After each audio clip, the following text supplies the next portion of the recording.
Fevzi Önder Üstadımızla birlikteyiz. Efendim merhabalar. Merhaba efendim.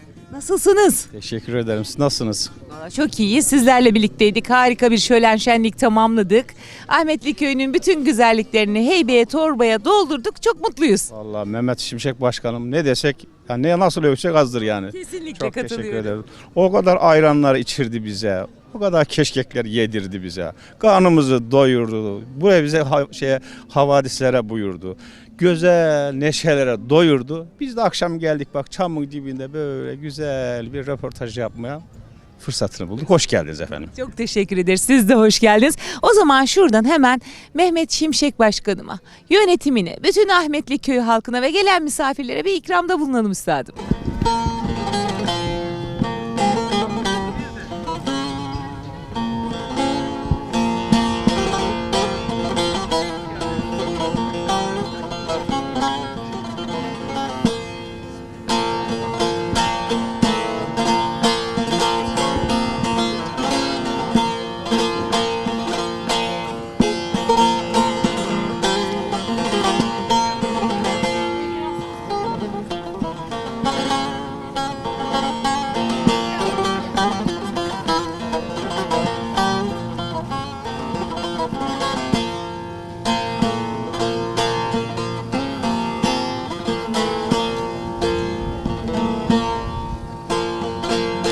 Zobalarında kuruda meşe yanıyor efem. Zobalarında kuruda meşe yanıyor efem. Yanıyor ya Mehmet Efem'den üşümüş de donuyor. Boncuklu da gelin ortalıkta dönüyor da dönüyor. Aslanım da efeler vay vay. Yanıyor ya Mehmet Efem'de üşümüş de donuyor.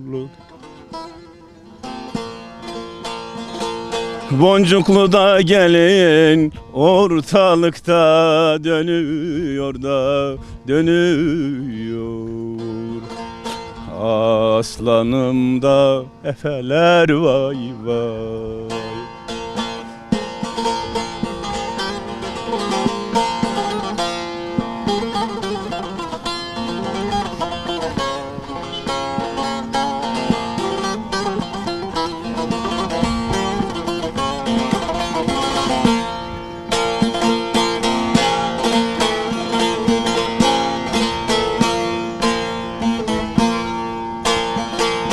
Kar mı yağmış garen gömenin dağına efem. Kar mı yağmış garen gömenin dağına efem. Mehmet Efem de otur da vermiş aman efelerin sağına. Çıkamaden de şu dağların başına da başına. Aslanım da efeler vay vay.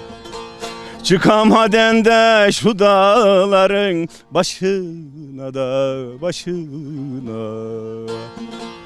Aslanım da efeler vay vay.